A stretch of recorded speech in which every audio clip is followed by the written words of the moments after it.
Hello? Oh my god, that's so loud. It's just like blaring away in my ear. Hello, how is everyone doing? Alright, alright. I know this is kind of sudden, but I just felt like chatting, you know. I haven't been streaming much lately, but I'm trying to get back into it. Oh, let me move my... So, move my chair up a bit. Right. Oh my god, this is so weird. So yeah, I just felt like, you know, kind of yapping on stream for a bit. I was just like talking to some of my friends in Discord, and I was like saying, you know, I do have an idea for a stream, but I just don't know how well people would like if it will be well received. But you know, it's just something I was thinking about. I know I'm not like the most established VTuber, but there is something I do know about, and that is I did go to school for a while for finance. And even though I didn't finish, I've never I've never graduated anything, so but I did learn quite a bit from my classes. Like I did learn some bookkeeping and accounting.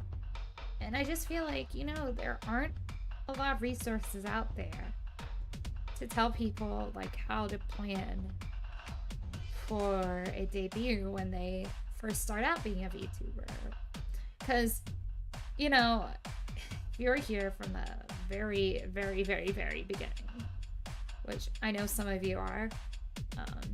Some of you, I even said, you know, I wanted to try streaming for a while, but I just like didn't know how to go about it. And then I discovered VTubers, and I said, oh wait, like I don't have to show my face, but like I can still have somewhat of an identity. So I said, oh, like, you know, there's just like, so I tried it out. I tried using a 3D model, and yeah, that was fine. But the thing is, it made my streams really scuff. And like, I think the 3D models are best if you have like already have like a 3D rig at home, like home 3D. And I was just using a webcam to like capture my like facial movements. And that was because I wasn't sure if I wanted to stream or even be a VTuber at first. Like, I just wanted to try it out before I invested a lot of money into it. And I just figured, I do see a lot of people, and I do like a lot of people who commission these beautiful models, but then the models never get used because they decide they don't want to stream. And I think that's really sad. Like, I mean, at least like give the rights back to the artist so they can maybe put it up for adoption. But like, you know, that's like a big monetary loss. Like, models are so expensive. Like, you all have no idea. Like, because they're the fees like going into it, like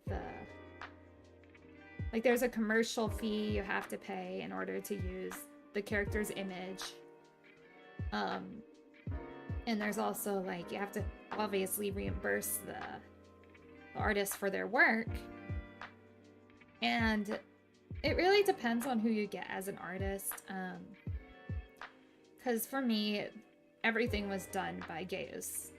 Gaius did the, like, he did the live 2D art and the rigging. So I was able to like get a decent like price from him because of that. But like, you know, it all adds up, like, especially if you don't have like a fully fledged concept. Like, a lot of people, like, they need help like visualizing a concept. And, you know, a lot of artists will charge for the character illustration to begin with, because there are 3 like steps to getting a model. It's, well, first you need to come up with a concept, and a lot of artists will charge an additional fee for that if you don't have a character concept to begin with, and they will help you create the design, and then they have to like draw it in live 2D, and like that is something that requires a lot of time, and it's a very specific software too.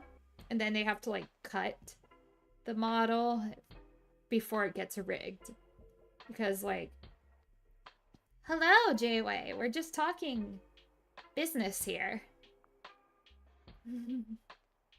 But like, so yeah, they cut the model and then they rig it, and a lot of people, they don't have the same like the same like model artist and the same rigger, and that's fine, you know, that's fine. Because what you do is, if you have a different rigger than you do live 2D artists, is you take the file and just like send it to them. But the live 2D artist themselves needs to cut it. And it's always a good idea to like check to see who has worked together before. To see if the artist, like, what kind of rigger do they recommend. And a lot of the times they'll have people they prefer to work with.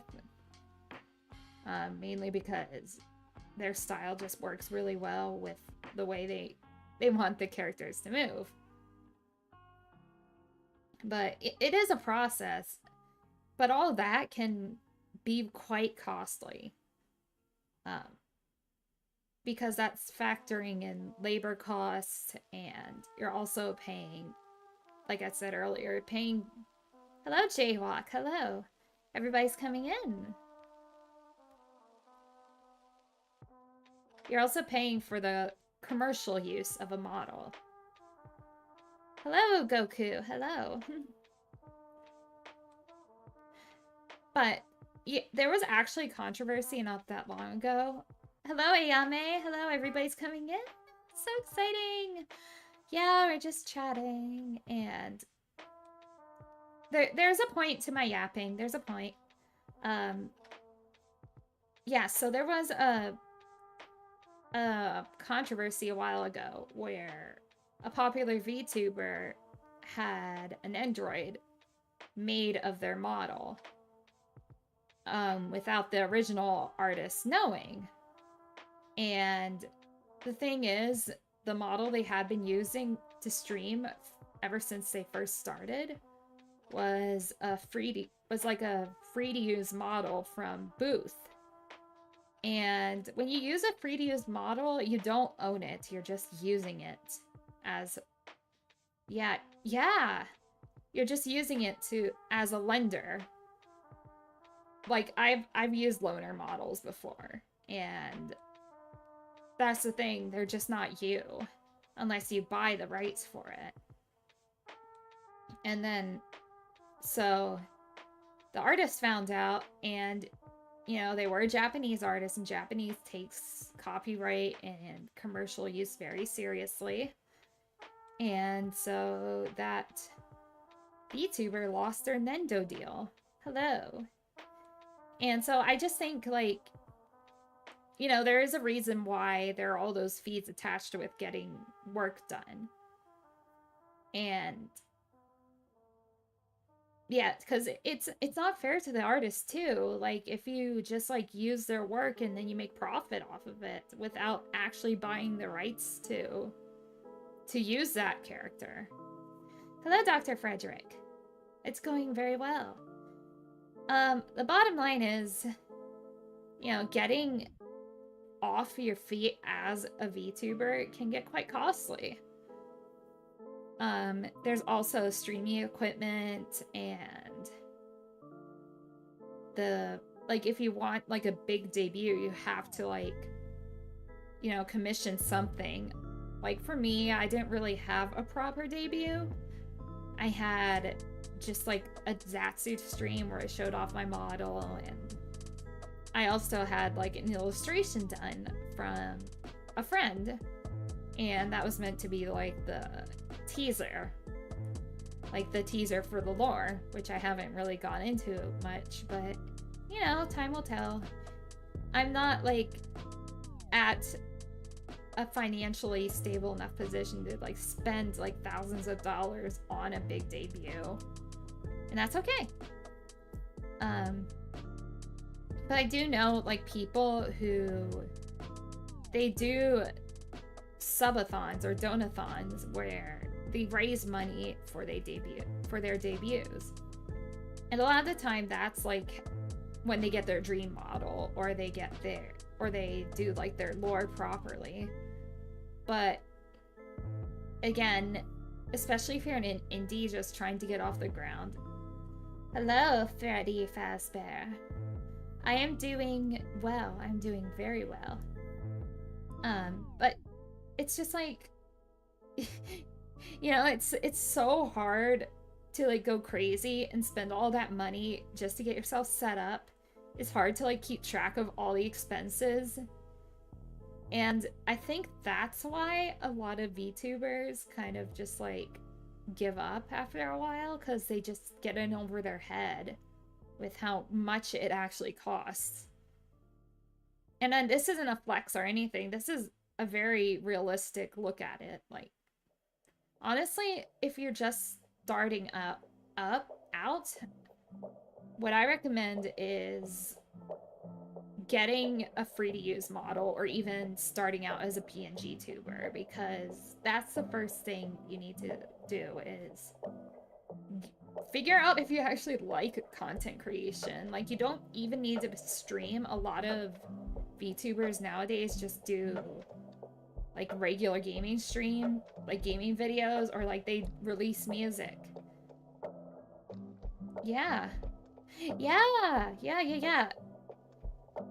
And like, you can make a reactive PNG, like just using the like Fugi function that comes with Discord.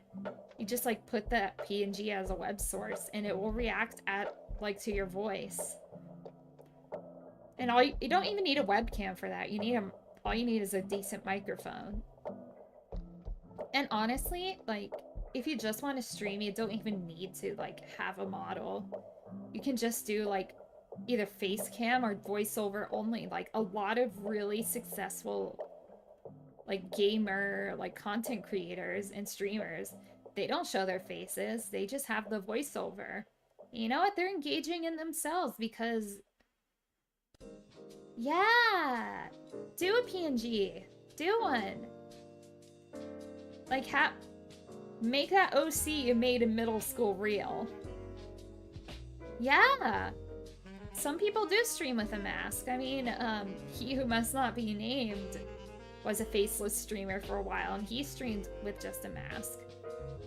And, I mean, I am a Vine Sauce fan, and they don't show their faces. Now, granted, people do know what they look like, because it's not really a secret who they are.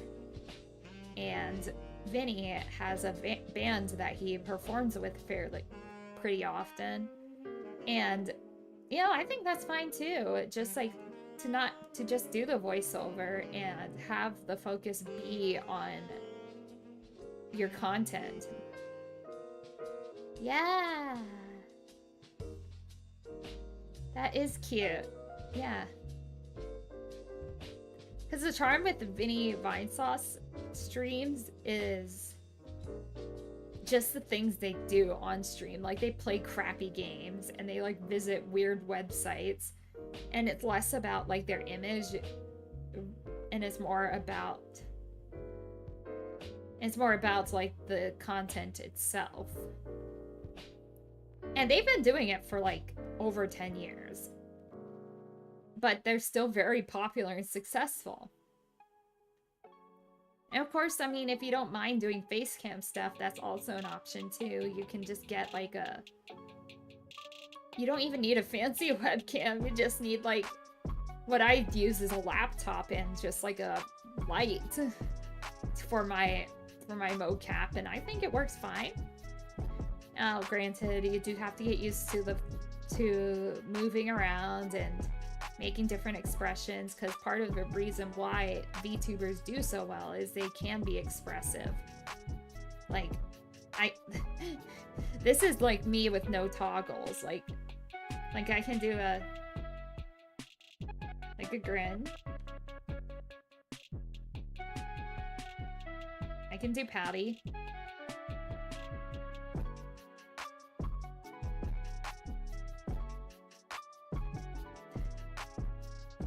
I can do like flirty.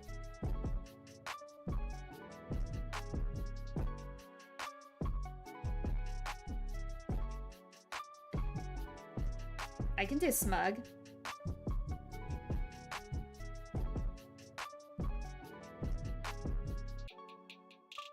Hang on.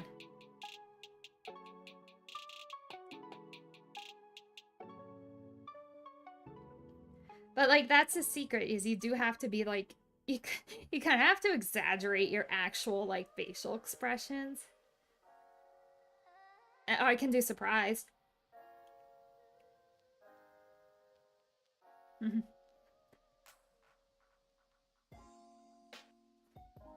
But like, that's the thing, you do have to like I wish you could see like what my face actually looks like, because I actually look really goofy when I do the like facial expressions. Yeah, there are some who used to be face cam streamers. Yeah, I can do like the YouTube thumbnail. And I can do like,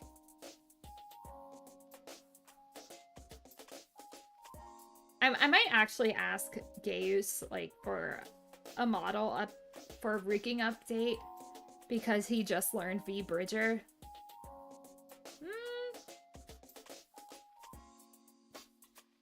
I'm doing a duck face right now, but that's what it looks like on my model.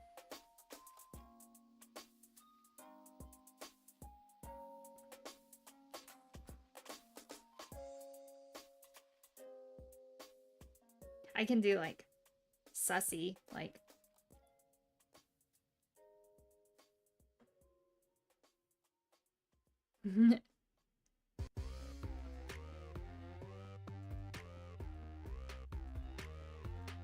yeah, I think, well, that's the whole point of duck face, is to make your lips like bigger and poutier.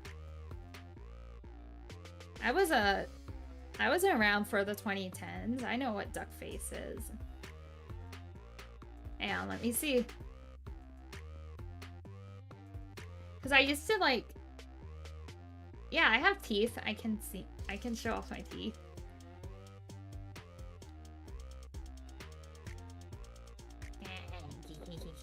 I don't have fangs yet, though. There. But like, another thing is additional like toggles and expressions like do cost some. Like, I have the toggles where I can put away my like horns and my wings and my tail. I also have some expression toggles, like,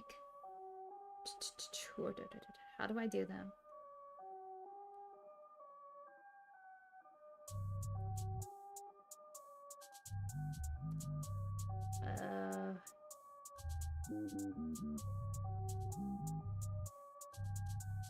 Yeah, I have.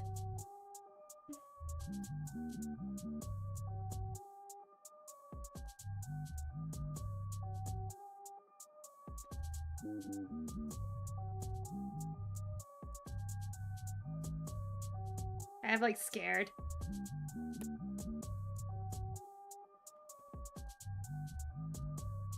I have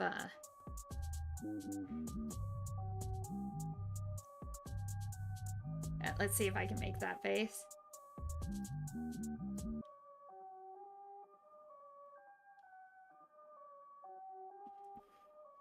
I can do that. Yeah, I can do. yeah, I didn't want to get in trouble.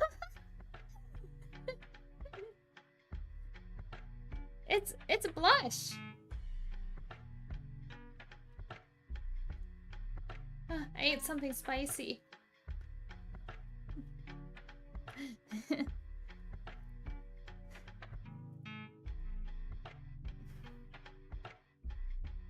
I also have this.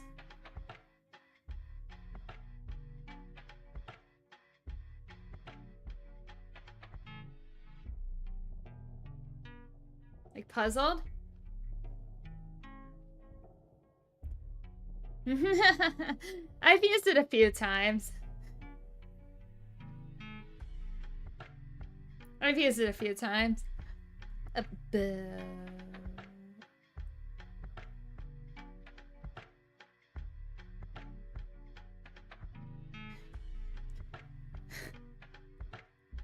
But it's like, yeah, those are my toggles. I just had like, I just like said to Gaius like, just do whatever. Yeah, like he had complete freedom to choose my expressions. But like, you know, it's like even without just the model, you can still like, even without the toggles, you can still be really expressive. Like, I'm no Jim Carrey. I don't have, like, complete control over my facial muscles. But, I don't know. I think just, like, this regular rigging is good. Is pretty good. But, like, you know, I'm not gonna, like, say exactly how much I spent. But it was in the... It was over 1,000. So, like, I will say, like, do set aside maybe a couple thousand for a model. But like, please be sure you take care of your like responsibilities first, like your bills, like anything that you've been like saving up that for yourself. Like if you're trying to like save up for a down payment on a house, take care of that first. And it's I mean, this is something that people with disposable income should do. Or like people that don't mind like sinking a bunch of money into something that might not even pay off.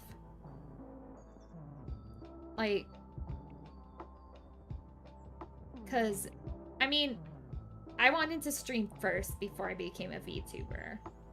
Like I wanted to do regular streaming, because I feel like it's a good way to get more comfortable with public speaking and just putting myself out there and putting my creativity out there. But then, you know, VTubing was a good option because it allowed me to build upon an identity that was technically already there, because this ain't a new concept for me. Like this whole look, I will share maybe someday, like, my inspiration behind this look. Maybe someday. That'll be another stream. But, you know, a lot of the stuff that I used to stream with, because I already had this laptop. I didn't buy it specifically for streaming. I've had this laptop for about 3 years now. And a lot of, like, the stuff I have... Yeah. Oh boy, I bet that would be like... That would be like, probably involve some legal stuff there, Jaywalk. And maybe, like, that's something like corpo VTubers do.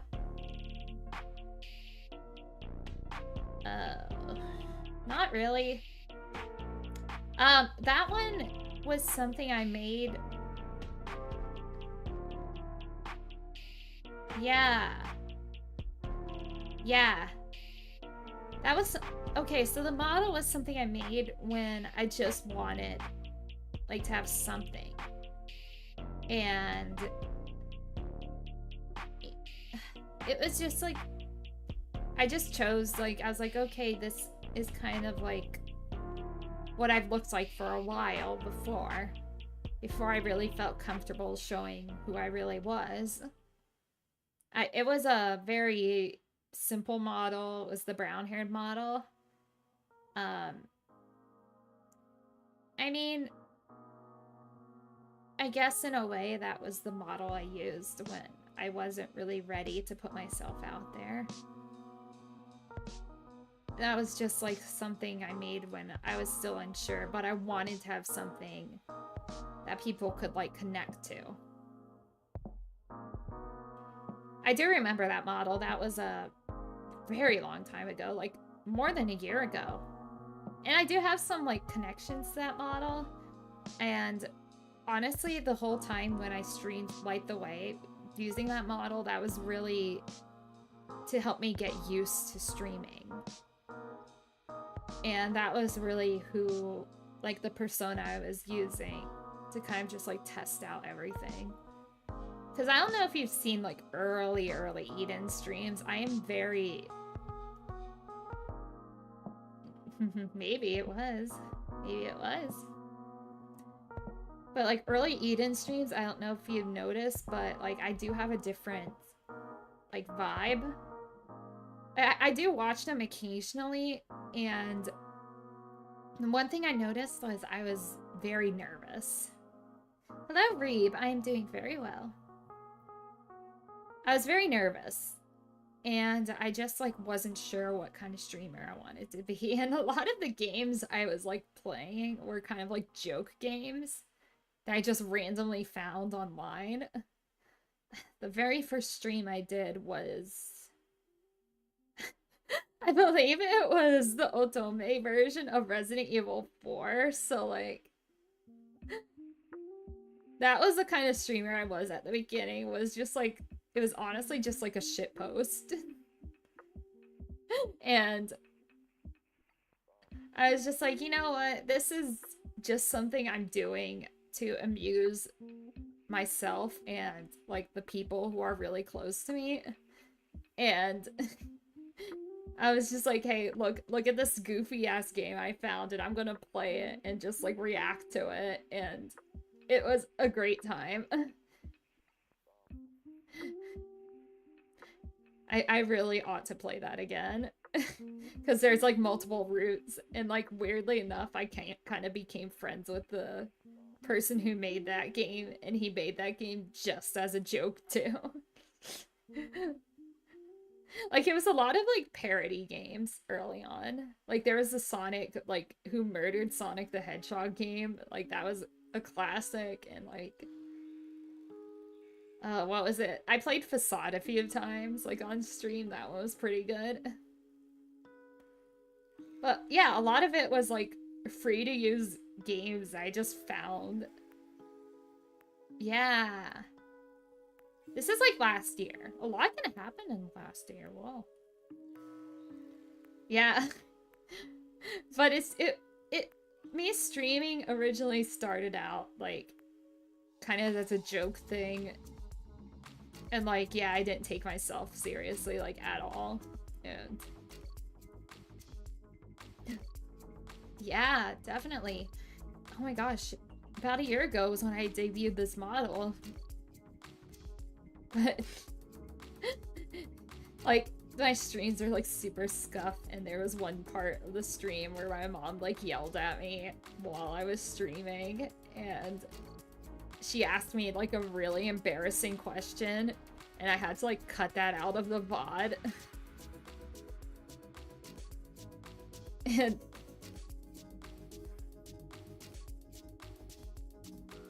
like, yeah, it was, I'm not even gonna like say what the question was, but I was like, Mom, you just told the internet my business. Yeah, that will remain a mystery for all of time.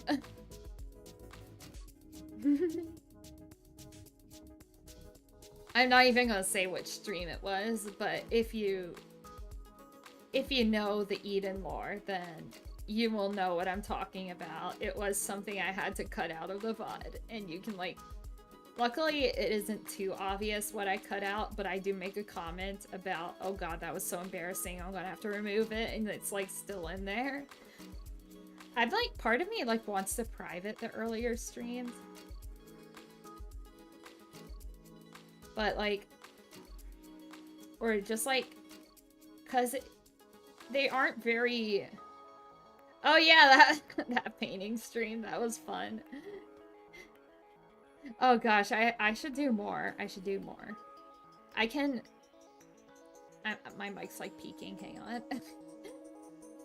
I should do more, like, painting streams. And... I don't know.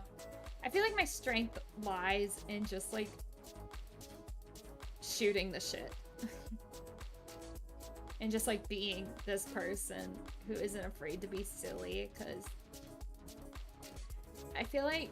You know, games are nice and fun and all, but, you know, I don't really have the resources to do, like, a full-blown, like, gaming VTuber thing. Like, I do have a Switch and, like, a capture card, but I barely know how to, like, get it to, like, work right on my from my computer.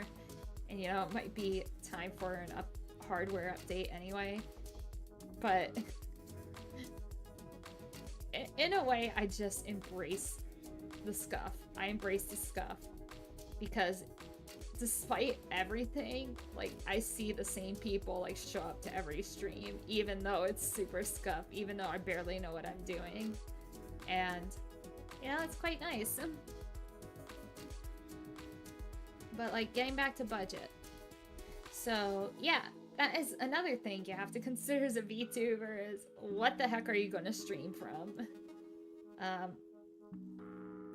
You can get away with a potato laptop.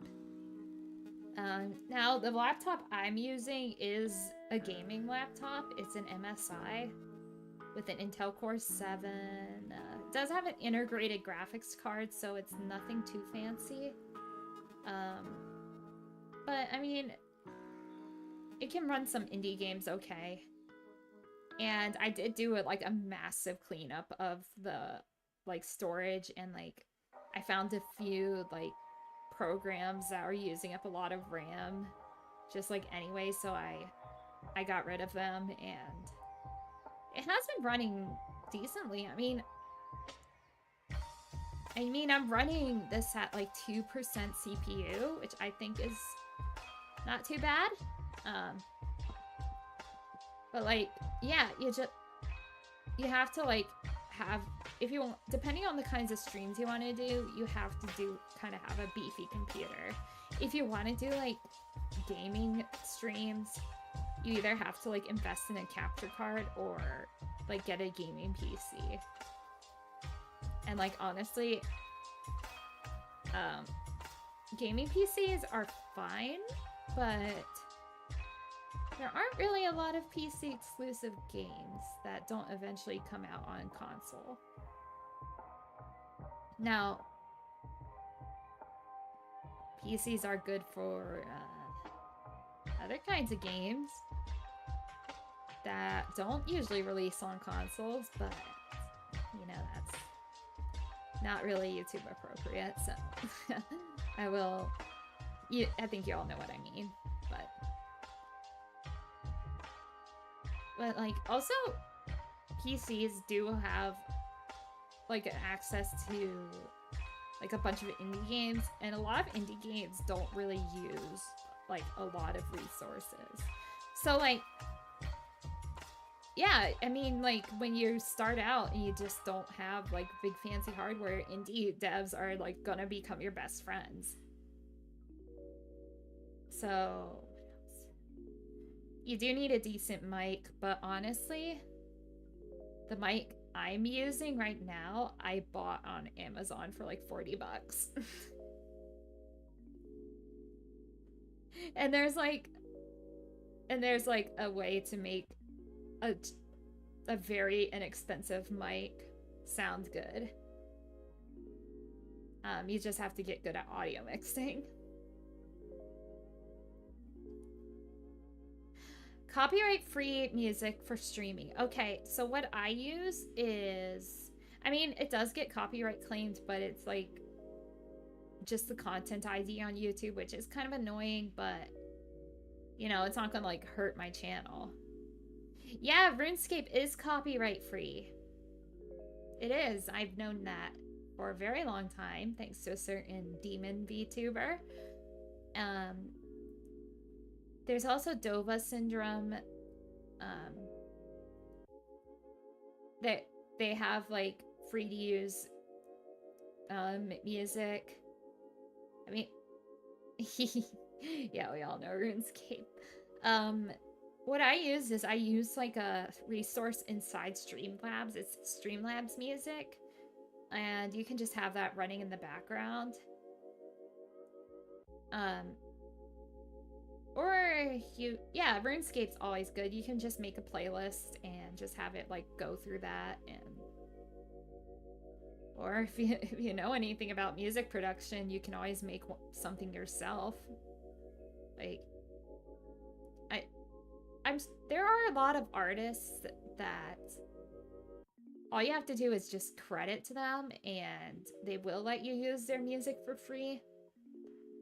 But I would just like check with the artist first, because you don't want to like get in trouble. But like if you do find a song,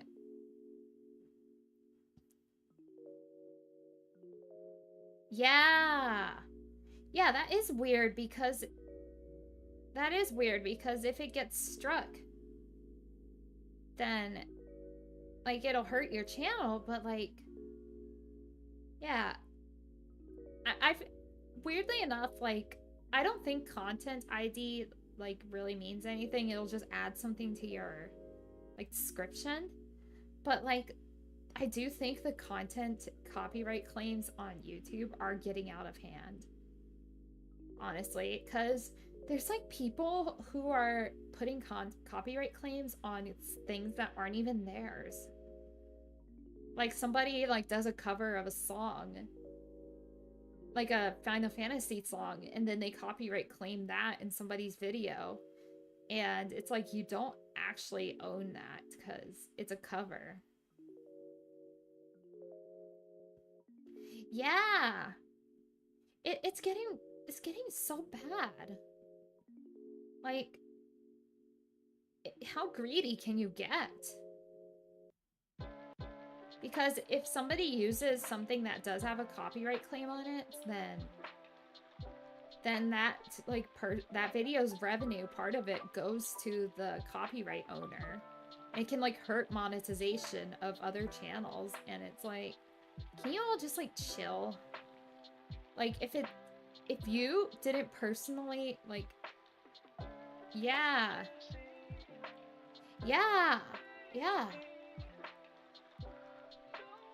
it's kind of getting out of hand. Like the Streamlabs music does get flagged, but like I think that's fine because like I mean, when you like purchase a subscription, you are purchasing the rights to use it. And like, when else am I gonna use it? Like, besides like in my content creation, am I going to listen to it? Like, yeah, some of the songs are bangers, but like there's a reason why I purchased that subscription. It's to make my content more engaging. And like, honestly, if they didn't want Streamlabs to use their music, they wouldn't have given it to Streamlabs. They wouldn't have given Streamlabs the rights to use it.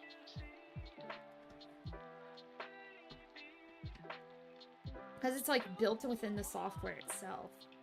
Like, I'm not like using I'm not using like a application that I had to like port over into Streamlabs. This is like offered within the App Store in Streamlabs.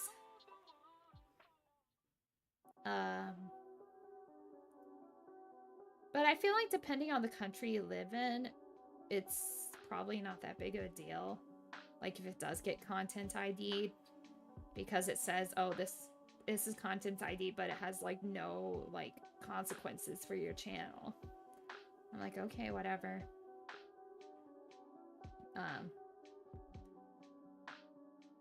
But yeah, there's RuneScape music is always good. Dova Syndrome.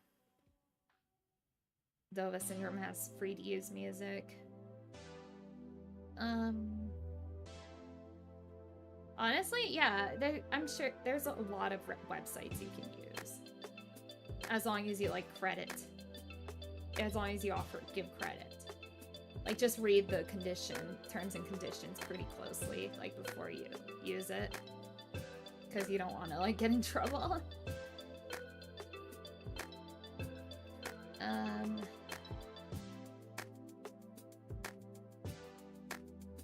There's also like assets you have to consider, like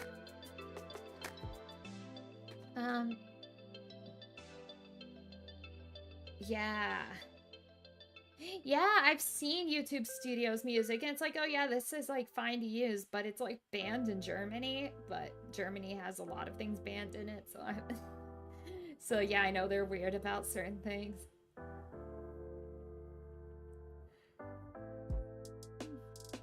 Wonder why that is.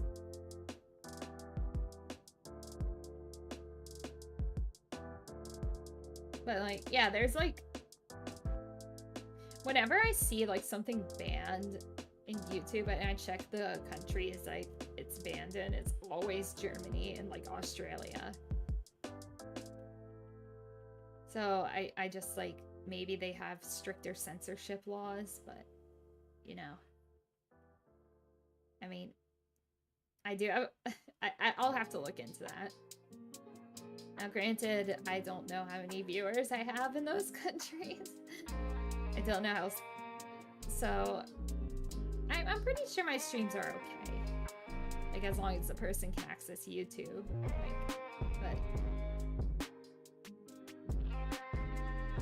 Like, I've never received anything where it's like, oh, this stream can't be shown in this country. I will like laugh if that happens one of these days. And it's like, oh, what? Did I get too spicy or something? Too spicy for YouTube? I don't know.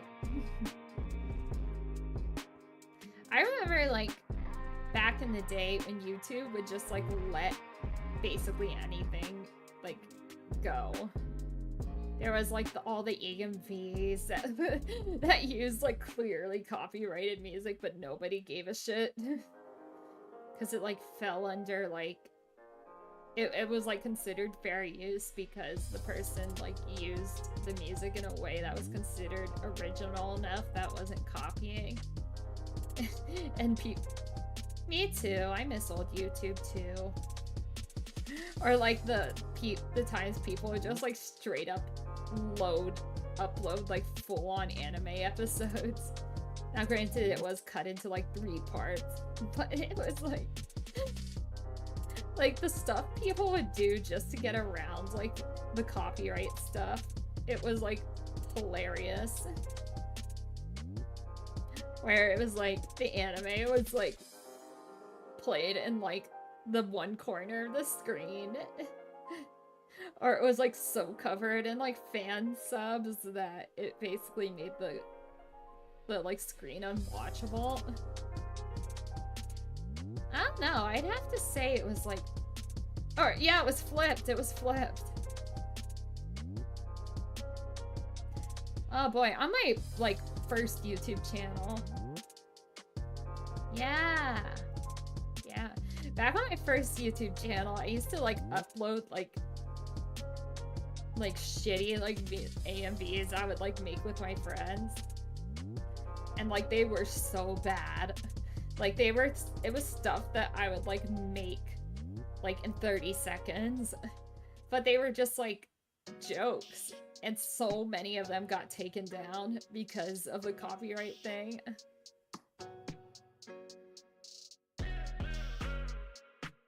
And like I feel like some of them did contribute to like the late aughts like meme culture, because some of the stuff I put in the videos themselves I like had people repeating.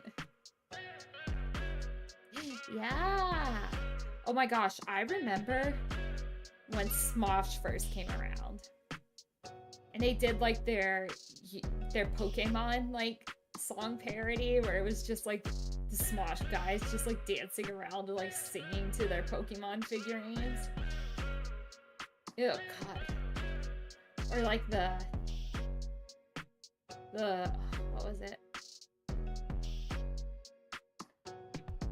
What was another one? Or Michelle Phan like makeup tutorials.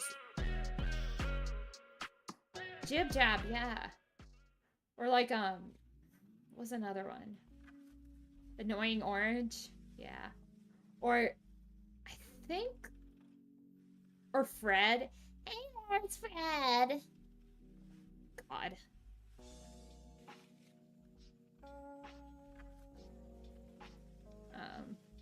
What else? Or what was another like early 2000s? I remember when like the #1 like viral video was the evolution of dance. Like that was like the video that everyone watched. Oh god, old internet. Oh boy. Or like, oh my gosh, do you all remember Potter Puppet Pals? And like flash animations. Oh yeah, that one's a classic. That I'd still quote that one. Or like oh gosh, this one video is just like this one video. It's like a news report where it was like the Mobile, Alabama leprechaun. And that has like become so famous like within my family. Like when we had a birthday party, like the same year it came out, somebody like drew the leprechaun on the cake in like frosting. Yeah, yeah, I like quote that like weekly. Yeah, yeah.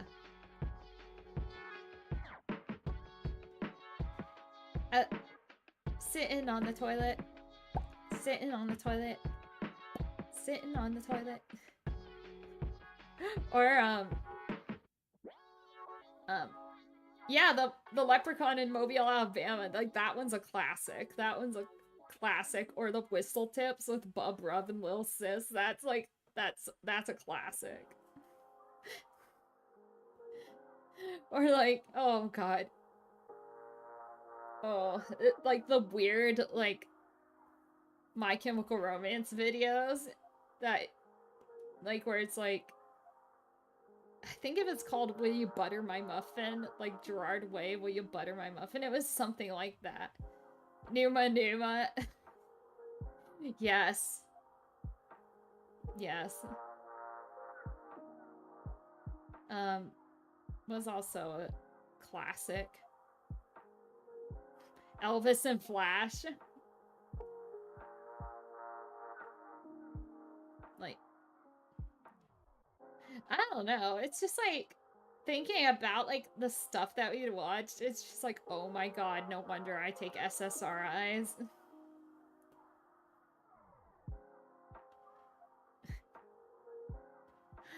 Oh god. Like old internet. Or like, what was something I used to do? Elvis and Flash, oh god, it's so stupid.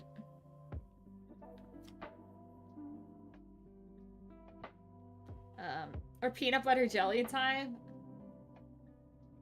That one is like ancient.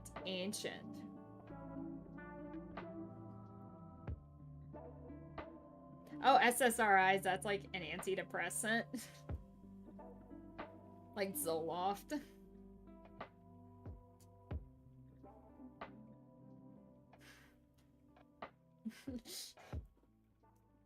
It's just like, oh my god, this is like the stuff that just like rotted my like entire frontal lobe.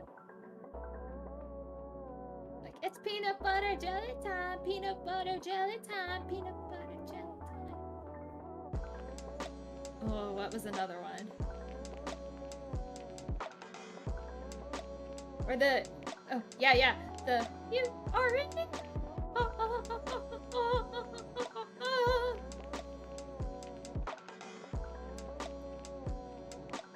Oh, boy. A lot of those were like pranks. Hello. Yes, sneezing panda. Hello, Zach. It's okay. No, never apologize. You show up when you show up. I'm late to my own streams. Like, don't show up. Don't like ever like feel bad for showing up late.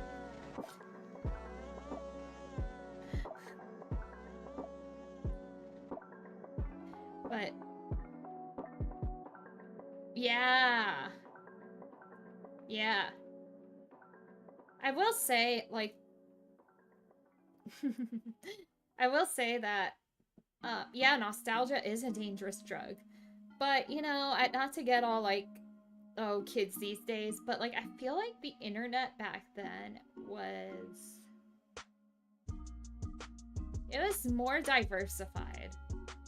Like, in terms of, like, websites and content. Like, I feel like now all that's left is, like, social media and, like, gaming. And, like, back then, like, people just had, like, websites, like, dedicated to, like, the dumbest shit. Like, anybody could create a website. And, like, I feel like, educational resources. Yeah, educational resources are, like, not as good as they used to be because, like, finding the news, it's like, I feel like everything that's, like, worth anything is behind a paywall now. It's, like, not, like, as readily available as it used to be.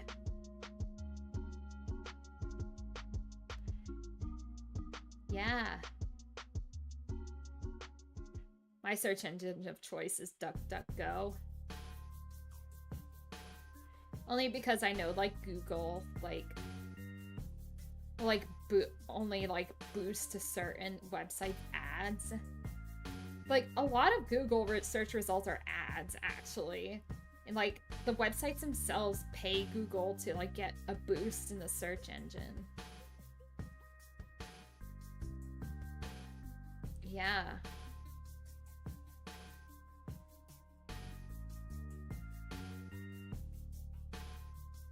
Oh boy.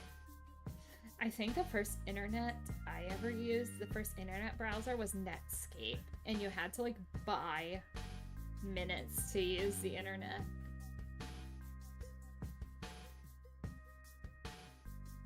Good night, Ayame. I hope you have a wonderful sleep. It is quite late, but that's okay. Good night, good night. Yeah, Netscape. I, like, didn't have fast internet until, like... well...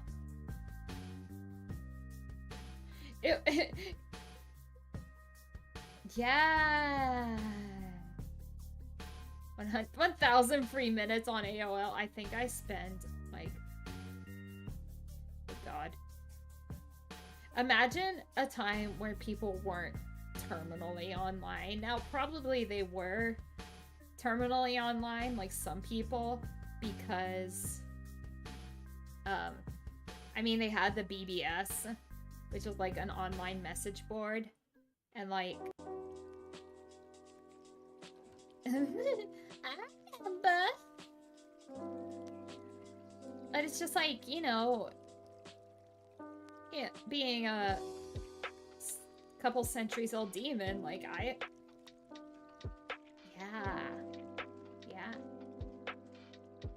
yeah. Being a centuries old demon, it's like, the internet is still fairly new to me, and there are some things that I just, like, hear about, and I'm like, what the hell is that? Oh boy. The internet. It's wonderful. It's magic. It's a bunch of cables running on the ocean floor. Yeah. Did you all ever get those, like, viruses? And I blame my brother for this. Where it would just, like, be a computer virus, and it would be, like, a pop-up that would just, like, take up the entire screen. And there was, like, no way of closing out of it. And a lot of the times it was sussy websites. And I blame... Yeah. And I, like, blamed my brother for that.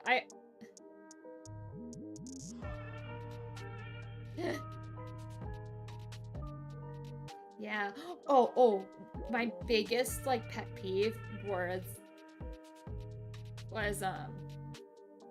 oh god, those, like, screaming emoji ads. Those were so annoying. Like, hello! I hear that in, like, my nightmares.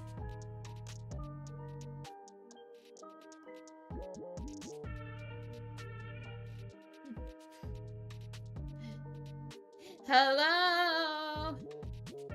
Or, like, win a free iPhone. And I'm like, this is why AdBlock was invented.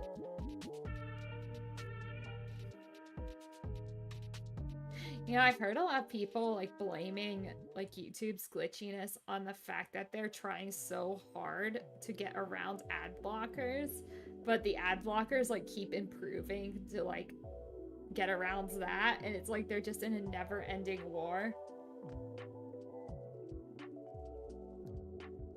And, like, I kind of believe it.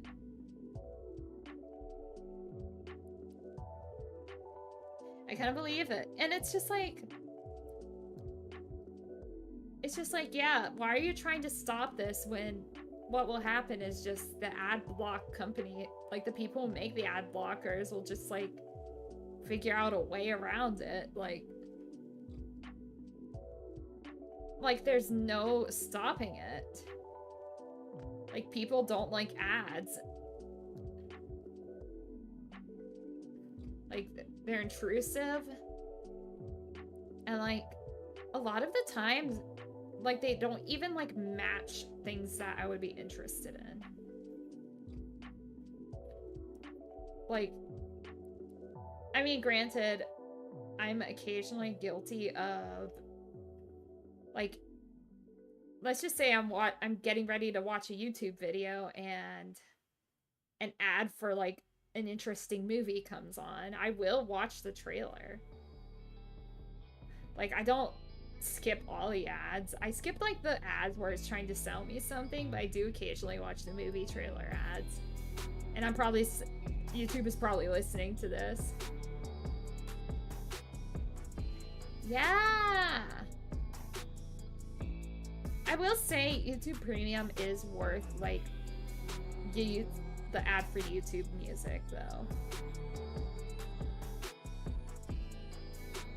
Like, that's honestly, YouTube ads was how I found out about long legs. And, like, yeah, I will, like, watch that because I'm just like, you know, I don't watch TV, so I don't see a lot of the new movie trailers unless I actively search for them. But, like, okay, like, if you're going to show me an ad, at least make it something that would be engaging. Don't show me, like, insurance ads or, like, gacha game ads, because I don't care.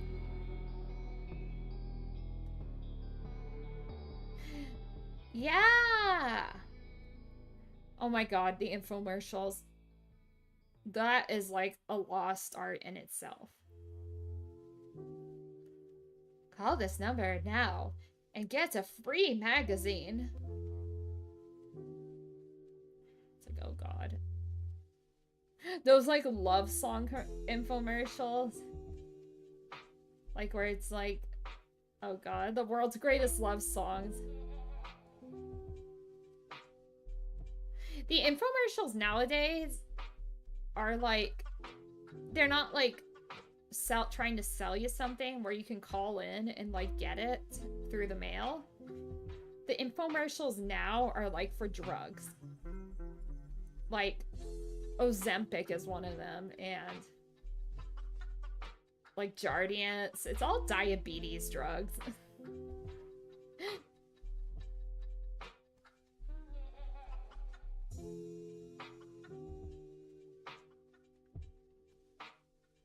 Yeah, flex tape. Infomercials died when Billy Mays died. When Billy Mays died. A lot of those infomercial guys are like freaks. Like the My Pillow guy, he's a weirdo.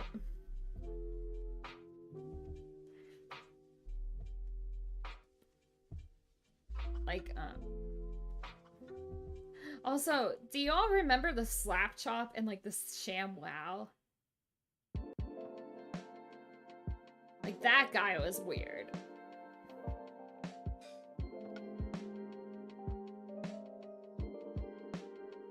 Tony! Yeah, hey, it's Tony from Slap Chop. Just Sham Wow.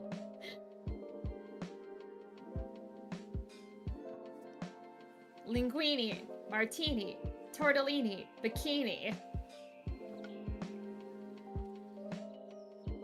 I've never actually like bought an as seen on TV thing.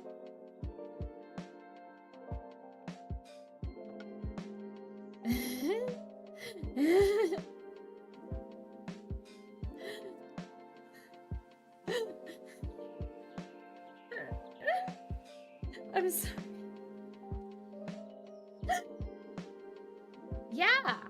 Yeah.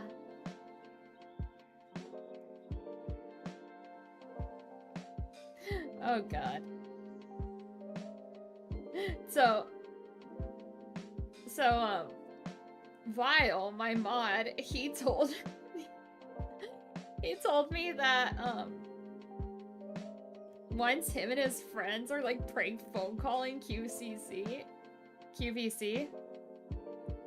Yeah.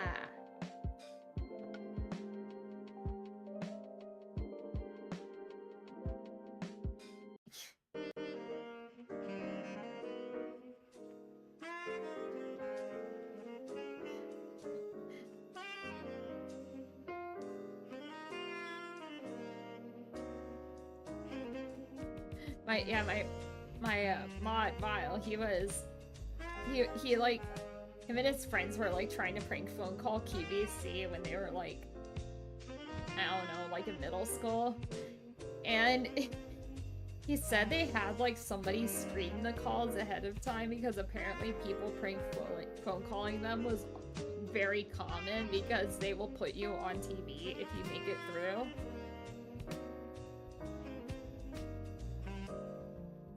Oh, Spank the Monkey, like old school. Yeah, I remember that. Oh boy. Yeah, that means like something very, very sexual, but like I remember that game. Or like, there was this one game that was so messed up, but I loved it. And this probably says a lot about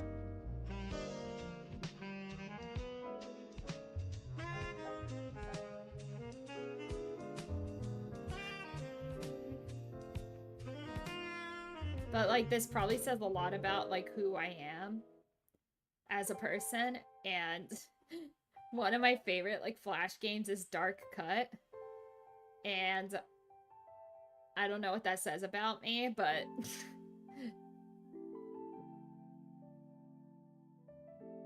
like, because it's like so gross and like messed up, but I'm just like, oh, this is awesome. I can perform surgery. Dark Cut, it's like a surgeon simulator, I think. I don't remember that.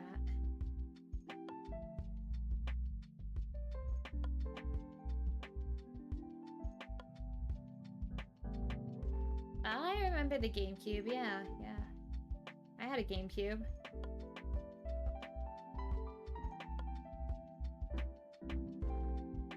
Oh boy.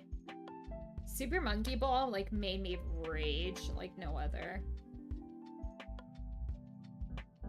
Like, I think I, like, threw the controller once because I was so mad.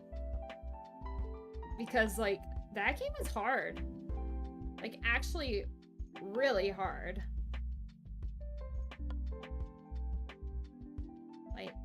Like, you had to have, like... Oh, good for you.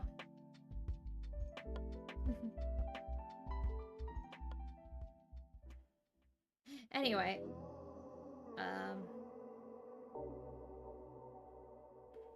What else was I gonna say? Before I, like, got stuck talking about things that should put me in the retirement home.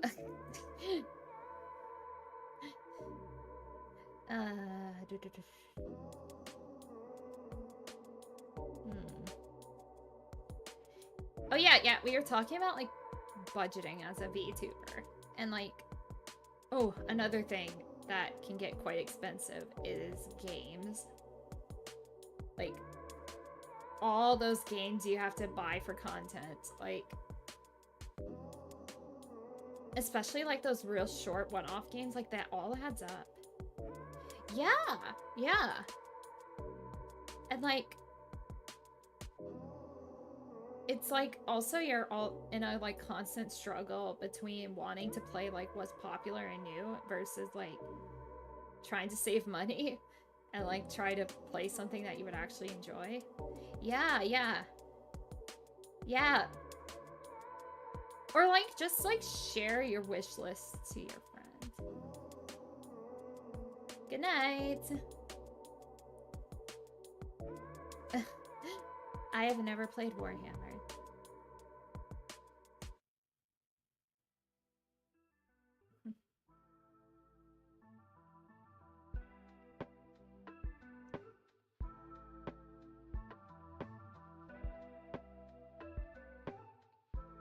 What? I don't think I know what Warhammer is. Is that like a... Why do I feel like it was a tabletop RPG? Yeah. It's famous. I don't know. I'm like... Yeah.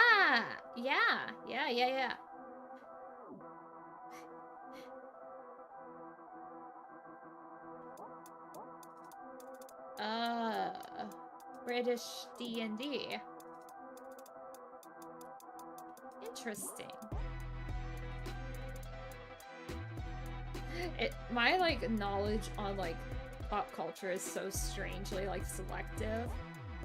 Because, like, I'll remember, like, the most obscure things.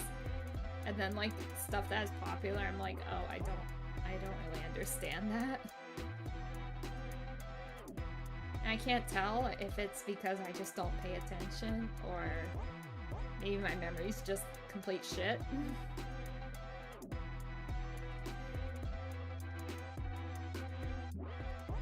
I know what a mimic is. Yeah. I can tone it down.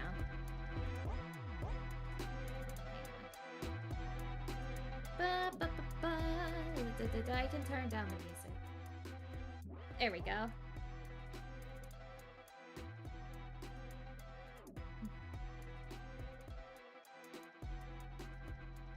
Yeah. Also, I think it's because for the longest time, I didn't have, like, TV or internet. And a lot of the stuff, like, I would learn about was, like, learned... What's the word I'm thinking of? It's kind of just, like, I absorbed it, like, through osmosis or something. Like, it was more influenced by the people around me than, like, anything, like, fed to me through the media. So, like, it's probably why I'm, like, relatively clueless about old cartoons, but, like, I'll remember, like, books and, like, random video games. Oh god, my love for, like, strange art house anime is ridiculous. I've never watched, like...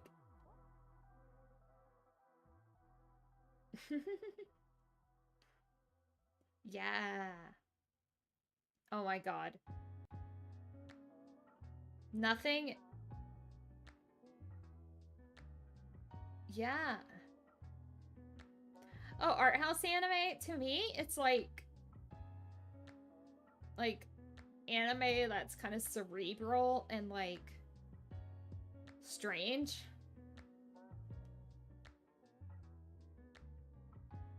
It's stuff that is kind of an acquired taste.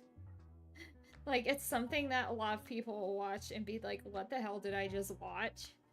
And I love that. I love, like, things that are just kind of a mindfuck, and I'm just like, yeah. Yeah, it's stuff that's meant for kind of a niche audience. They're almost in a way cult classics. Like, stuff that appeals to a very, like, specific kind of audience. But, like, I just like it because it scratches my brain itch.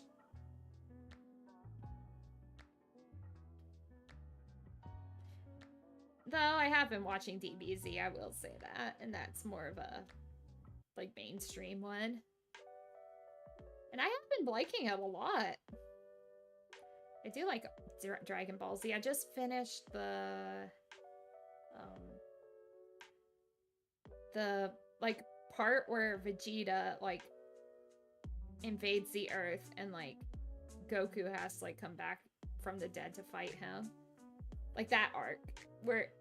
I just finished that one, and he, like, just goes off in his spaceship, and he's like, oh, we should kill him so we won't ever have to look at his ugly face again. And I'm like,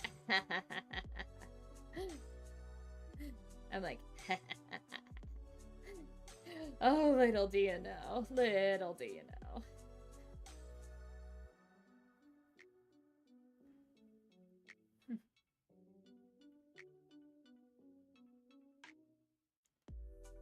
I will say, probably my favorite characters. Well, obviously, I love Vegeta because I love the anti-heroes.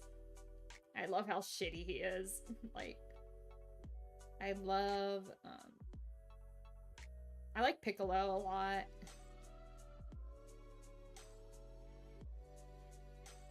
And yeah.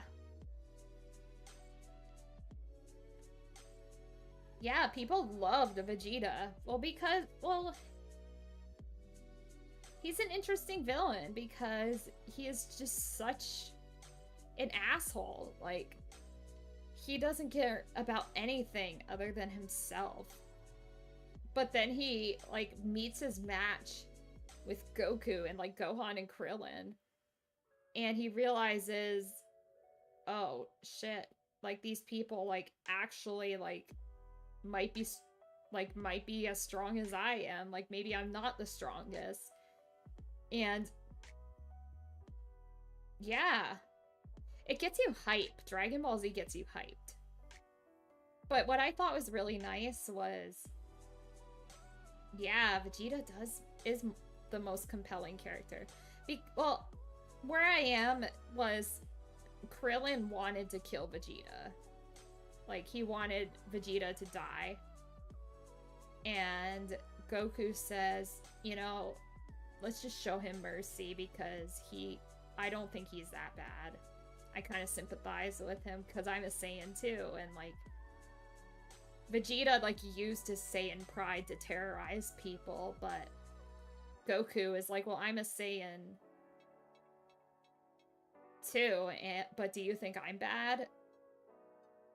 So, like, Krillin spares Vegeta because of that. And then Vegeta becomes, like, a really good ally to them. I mean, granted, Vegeta does have his moments where he kind of just, like, slips back into his, like, villain self. Like, I think I was around when the Majin Buu saga was, like, first airing. Like, that's when I finally had access to a TV. And I do remember that moment, spoiler alert, by the way. I do remember that moment when Vegeta, like, turns evil again. Because he's, like, brainwashed. And then, like, at the end he realizes, oh wait, like, I actually really like this planet and I love my family. So he just, like, blows himself up. Like, yeah, it was. It was supposed to end. And, like, I think, like, what was supposed to happen was it was supposed to end after the Cell Saga with Goku dying off for good and Gohan becoming the new protagonist. Because I don't think he wanted to stop making Dragon Ball. Like, I think Toriyama really loves Dragon Ball. Like, loved Dragon Ball, at making Dragon Ball as an artist. I think he just wanted to, like, you know, Goku's story was basically done. Yeah. And he wanted to, like, build on Gohan because Gohan is not Goku. Goku is very much driven by the... Yeah. Yeah, he came out of retirement to do Super. And so Goku is very much driven by I guess his fighter instinct to want to become stronger and, like, face strong foes. And in a way, that kind of becomes his downfall because he wants to fight the strongest foe possible. So he's not always thinking about what's best.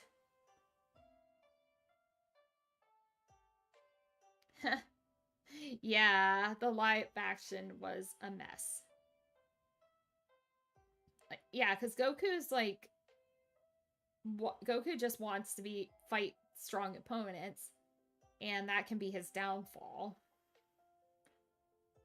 Like, Goku is very smart, and Goku is a good friend, but he's not very wise when it comes to common sense. But Gohan's intelligent. Like, he has both the fighter strength and the mind of a genius. So, and they also explained that something about, like, Saiyans, like, having children with other alien races, for, like, somehow it makes Saiyan's blood stronger. And so I think he had that potential as somebody who was both human and Saiyan. And, like, yeah, I think Gohan, if...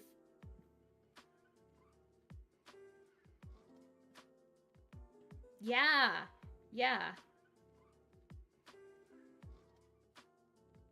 Yeah, I love Goku early on in Dragon Ball Z because he's just like, well, I'm just here to protect against these, like, horrible, horrible aliens that want to destroy Earth because I like Earth.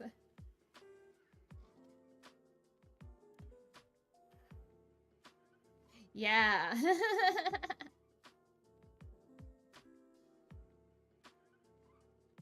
Because Goku, like, that Earth is his home.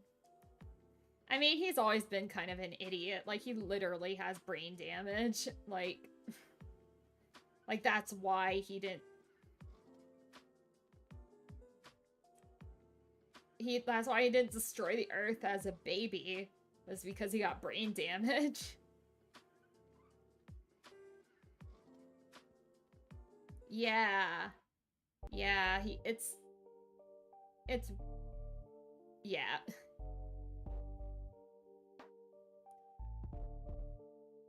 And like yeah, because like Goku in a way becomes very selfish. Cuz also in early DBZ episodes, he does take responsibility and he does act like a father to Gohan.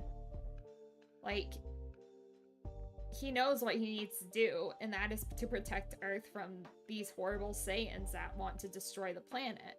And that's why he works so hard to come back, is because he knows it's the right thing to do. And the way he even talks to Gohan, like in early Dragon Ball Z, he's like, Gohan, I know you can do this. Like, you're strong, you got this. Like, Piccolo put so much faith in you, and that's why he died for you. And it's like, yeah, yeah. Like when he was dead and like he was at Princess Snake's palace and he was like thinking about Gohan and Chi-Chi and how he needed to get back to them. Like I thought that was very sweet. And then it's like, oh wait, he kind of just like only wants to fight. And I feel bad for Chi-Chi and Gohan because they're just like, because that after a while Goku kind of treats Chi-Chi like a servant.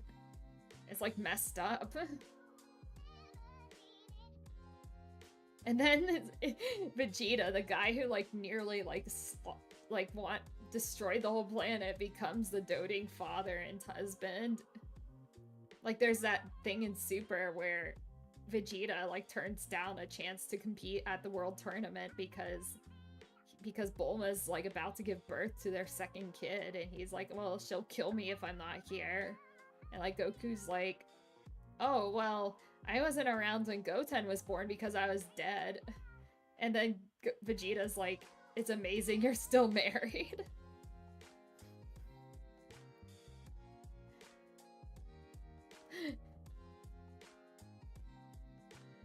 But it's like, it's so fascinating that one of the most evil characters becomes a doting husband and father.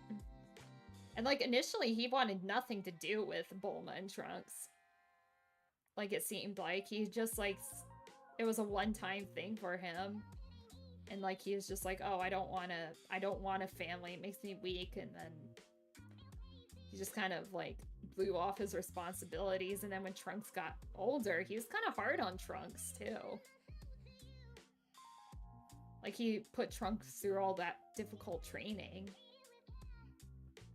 But, you know, that's what I think is so fascinating about Vegeta, is he can go from like pure evil to like one of the good guys.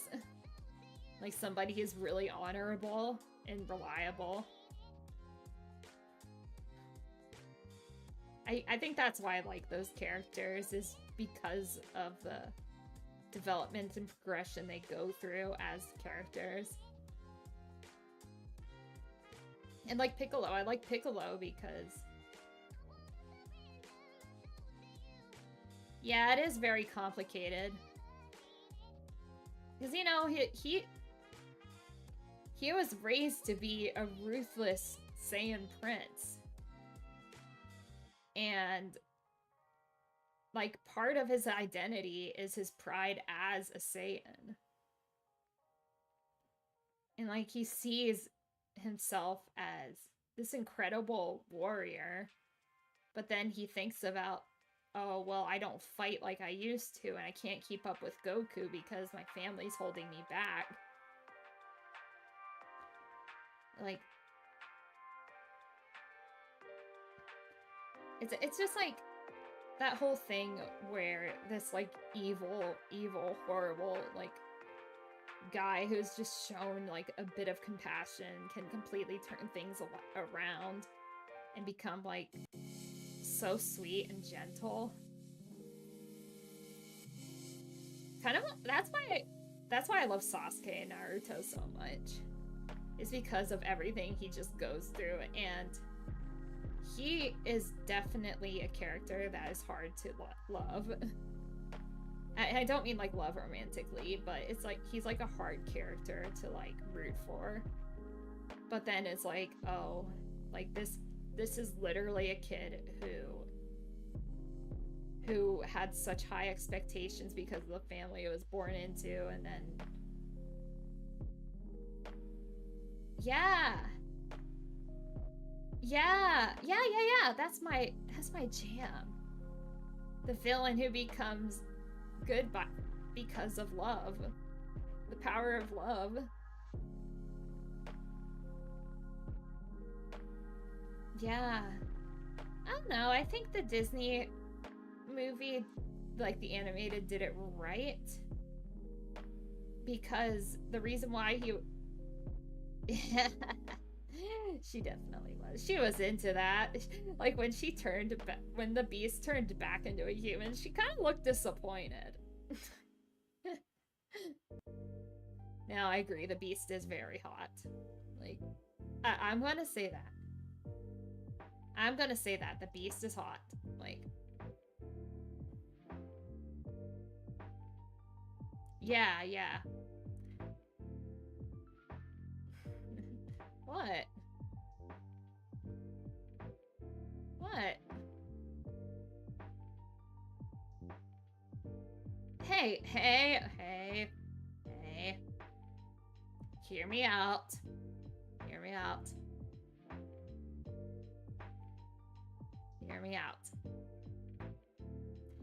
How I am the beast, except not as furry. I'm the beast here. Right.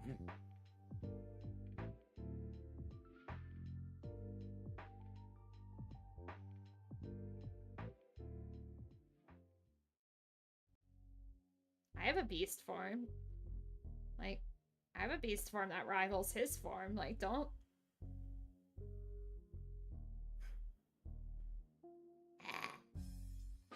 No, the beast is adorable. What are you talking about? That, like, one part where he's, like, trying to have good table manners. That's cute. That is cute.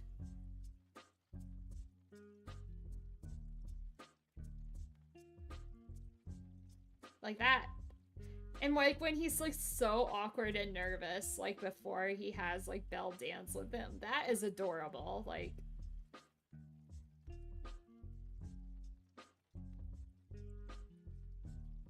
come on. The beast is very cute.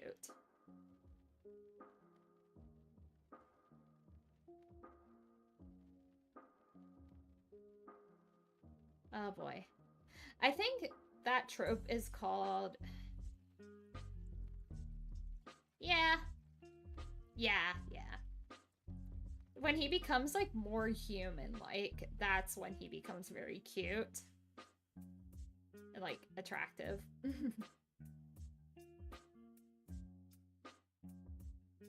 And, like... Come on, I, like, melted a little when he let Belle go and said, you don't need to come back, like, go take care of your father, but she came back anyway. And he was like so happy to see her. He was like, oh, you came back. I mean, come on. He's animated very nicely.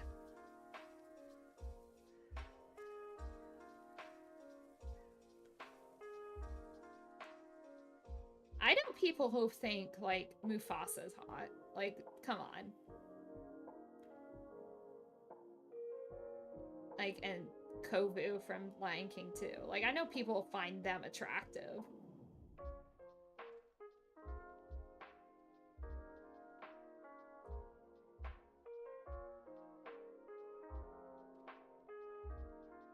Oh, yeah, duh. I think it's because they're stylized that makes it attractive. And, like, they're given, like, human-like expressions.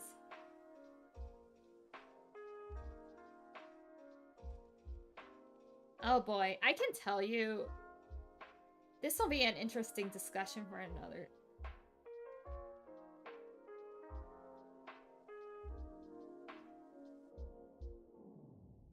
This will be like an interesting discussion, like for another stream, is like diving into romance themes and like why people like them.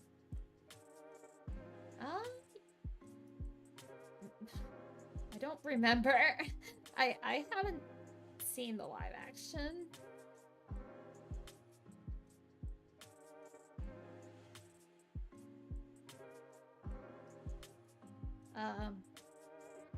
I mean, the actor is good looking.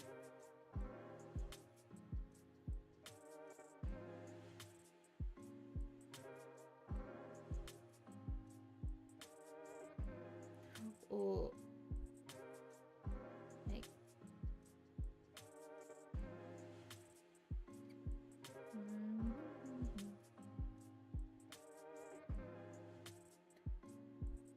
Looks like Krampus. I look like Krampus. Maybe I'm Krampus.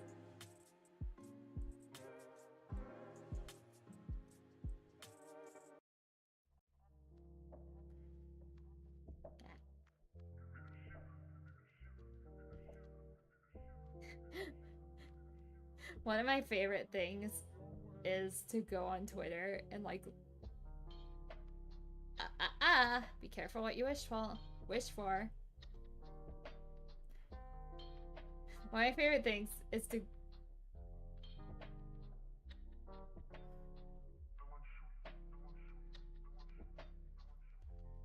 Is this a lady reading? Yeah.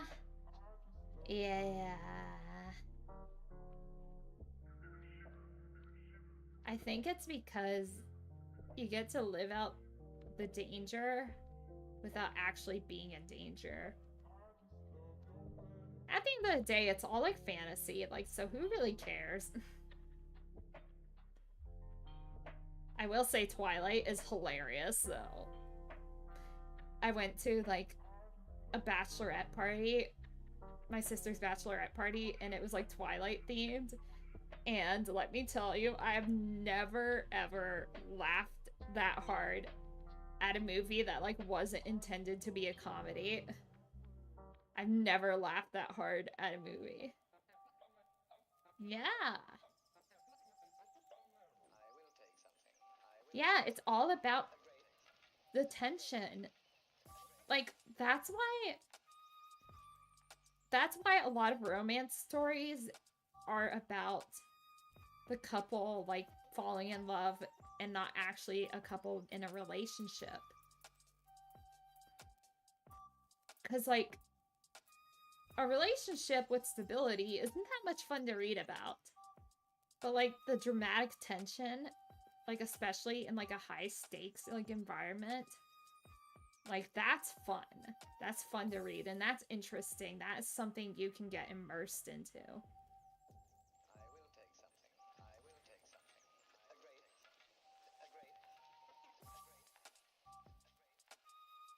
Like, yeah, there are hardly any romance stories where there's already an established relationship. Yeah. That's what I don't get. Some people, like, want stories about, like, people living a normal life. Like, where it's like, oh, I just want somebody who, like, has a shitty apartment and, like, struggles to make ends meet. And I'm like, why do I don't want to read about my own life? Yes, the D&B arc. Oh, God. Yeah, but, like, that's more of, like, a slice of life. Like, I feel like that is another, like, specific genre where if they're a married couple, it's like, okay, that's, like, meant to, like, comfort you and, like, give you good feelings. Like, it's not, like, meant to, like, be dramatic or, like, tense.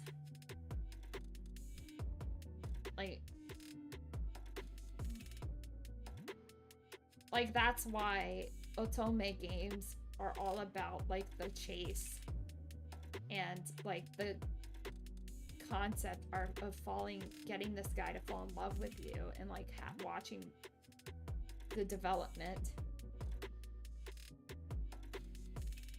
And like that's why otome games usually end with the confession.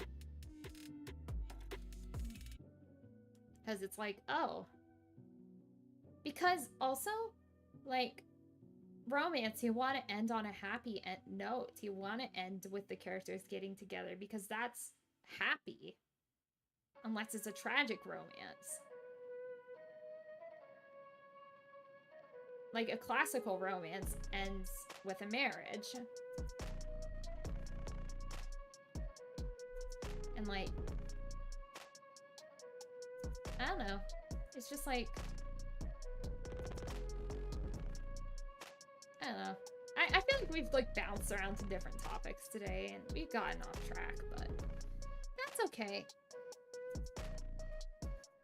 That's okay. I'm just somebody who yaps on the internet and has people listen to her, so I don't know.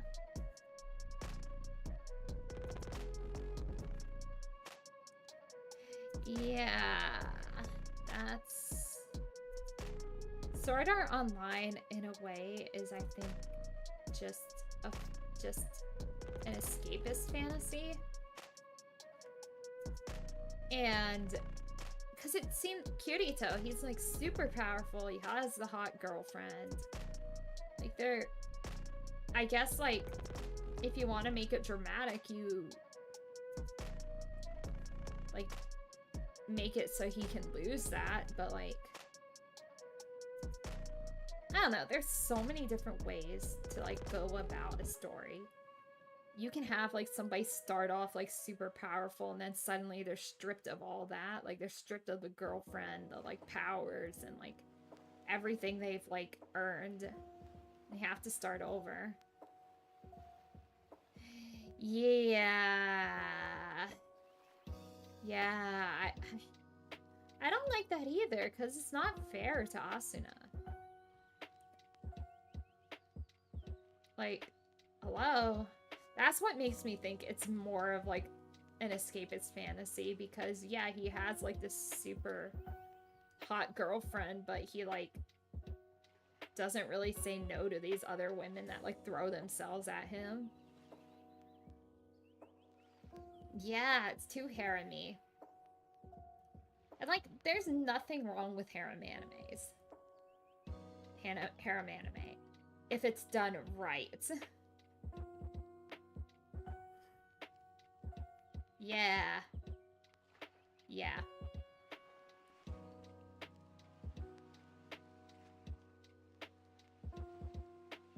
And like, I have no issues with harem, like, fan service and like stuff like that. It's when it's done right that it can be very enjoyable. But like, I don't know, I feel like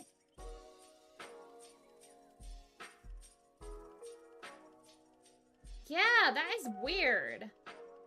That is weird. What kind of like pheromones is he giving off to like make that happen? The guy is just mid.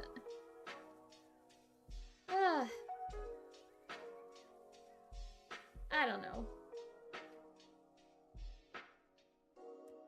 There's like no reason for it too. Like, it makes sense if he was like Sebastian Michaelis, where he had like demonic powers that could easily seduce people into like wanting to like fall or into like wanting to be with them and like falling in love with them. Like, if there's like a reason that's that easy, then I'm like, okay, yeah, I believe that.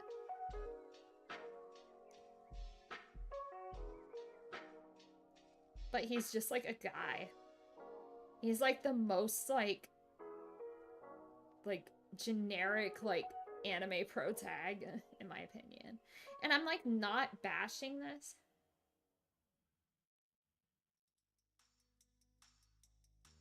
Yeah. Cause wasn't she like his classmate or something. I don't know. If they want it, like, I will say, Sword Art Online, like, I mean, it's fine if people like it. That's cool. It's just, the Dot Hack series did that whole, like, idea better.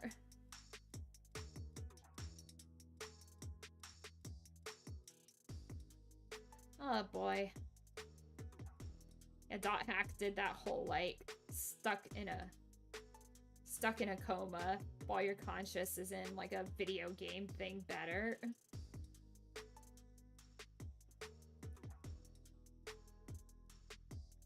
Yeah.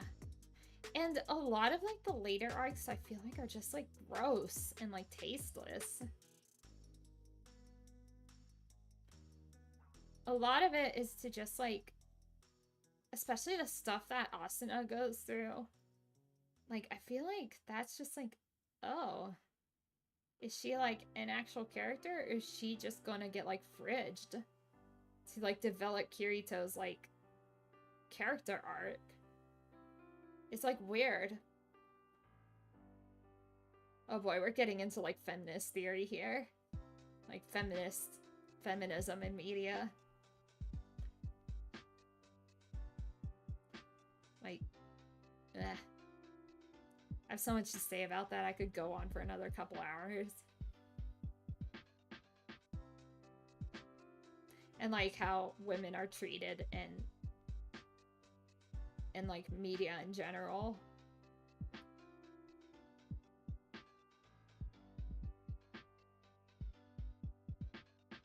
That's the thing, is the writing also isn't consistent.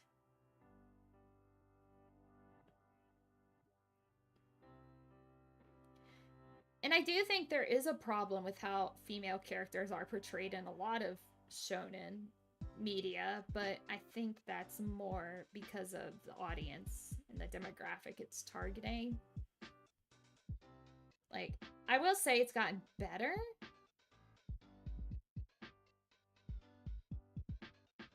Yeah. Yeah. Yeah.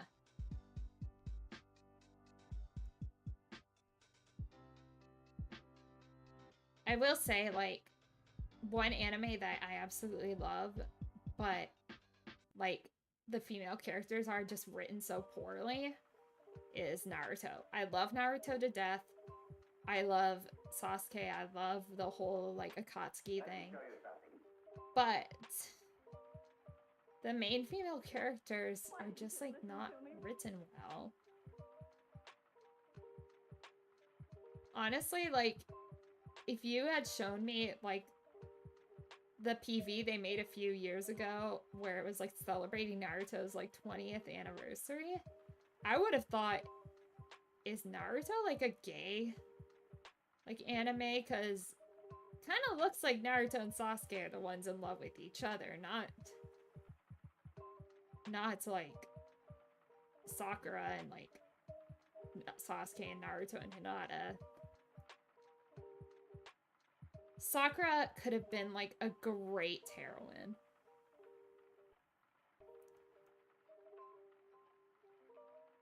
Yeah. Sakura could have been a great heroine.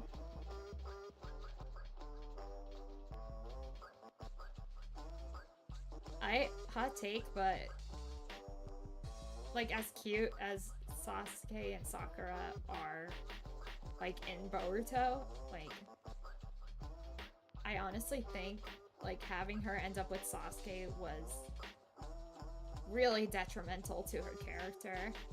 I think if she ended up with somebody, it should have been with somebody who respected her as both a warrior and a woman, like, from the beginning. Yeah, Shikamaru and Tamari, and that's because they're equal. That's because he never mistreated her because she's a woman. He called her troublesome and, yeah, annoying, but, like, that's because he... Yeah, that's, I mean, yeah, that makes sense. But Shikamaru found everybody annoying. Yeah, Tamari's awesome. Also, a lot of the time, it just seemed like the girls in Naruto were more interested in chasing after the boys instead of, like, getting stronger. Yeah. Tsunade's well written, too. And Conan, those were really, like, probably the best written females. Also, I feel like you can have a female character who's both romantic and well-written. Like, I don't think romance is, like, bad for a character. I think it really does, if well done, it does make, like, the story more interesting.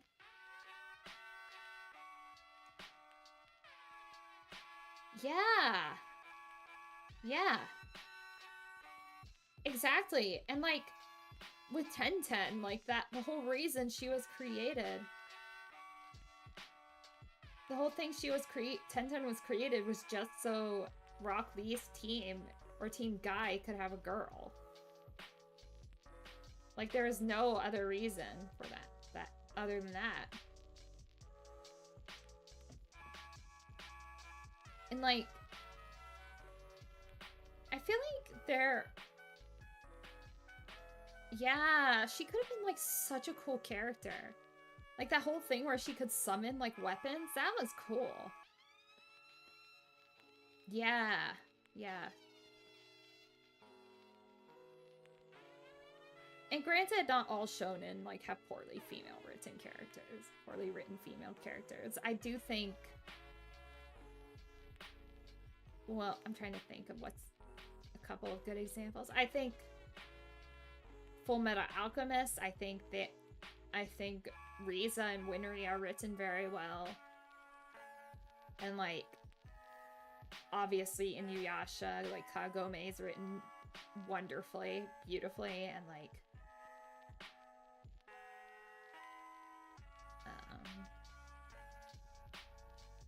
trying to think what another good example.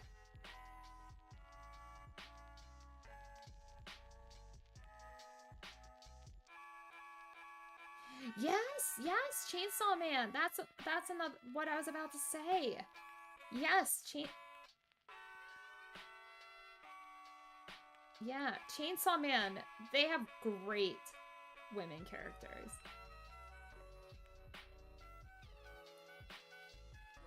And I think that's because of the way women are written in that series. They're written...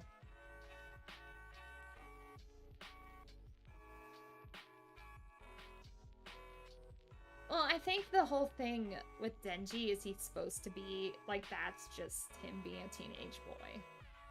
Like, him, like, and want also somebody who didn't really have affection in his life. I think part of the whole thing was I just want to touch boobs is more he just doesn't have affection. But he's also, like, a hormonal teenager. I think that's, like, what that means. I think the boy's just touch-starved.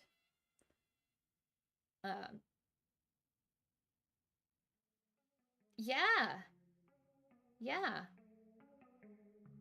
And, like, so many of the female villains, like, manipulate him using sex. Like, Makima did.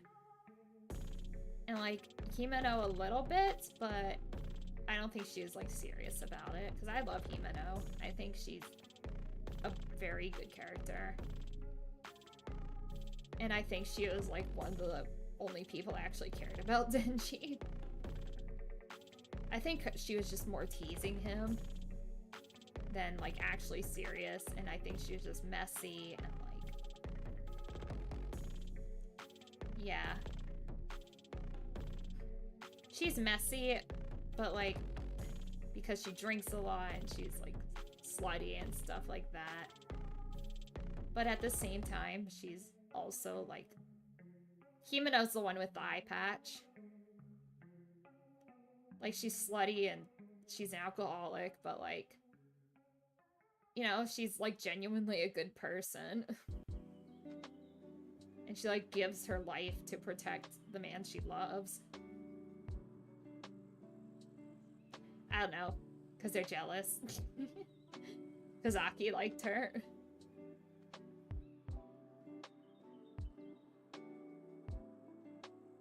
But, like, yeah, she's a woman disaster. She's lady disaster. That's what she is. Girl failure is like Asa. Asa's a girl failure. Now Himeno's like lady disaster. She reminds me of Misato from Evangelion. Like, she's that character. Like, yeah, she uses, like, her looks to manipulate people, but, like, she knows it'll get, like, the job done, and it's what she has to do in order for the mission to get to work. And she knows, like, that's what would, like, Himeno knew, like, offering to kiss him is what would motivate him.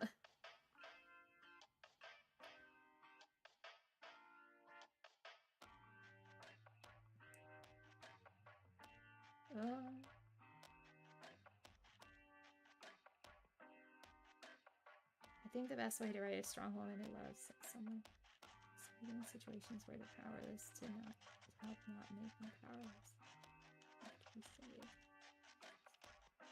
Yeah. Like Sailor Moon? Sailor Moon, she's like pretty... Like, she goes from helpless to like basically becoming the savior of the universe. Like, Sailor Moon, that's why she's a good character, is because she's like girl failure crybaby at the beginning, but then she like realizes what her responsibility is and she steps up to it.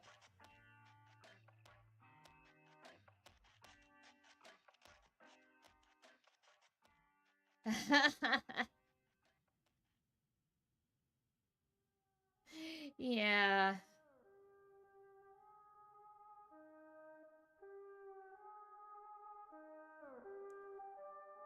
I will say Sailor Moon is probably like the ideal anime heroine because she's relatable, she's likable, she's beautiful, but like she's not like stunningly beautiful. She's like beautiful in a relatable way, but she's also like a good person.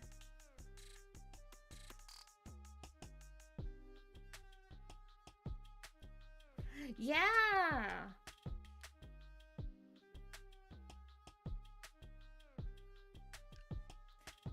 Kobini's a good character.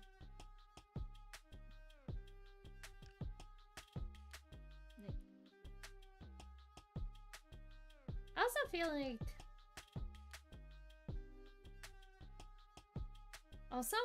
the Major is written well because she's not like, another thing is she's not like treated as an object to like look at. Because that's, yeah. That's another thing is like a lot of women in anime are treated as like objects to just look at. Like fan service. They're not like characters that can stand on their own. And like that, I like the Major for that reason too, is because she's like a character first before she's a woman, you know? She like has her own thing going on, and like she also has that bit of vulnerability that makes her compelling. Also, another character I really love is Faye Valentine from Cowboy Bebop. Now, she's an example of like a woman who's like really, really ridiculously hot and like knows she's hot and like uses it to her advantage. but she's also like really sad. Like, and her dynamic with Spike is just amazing.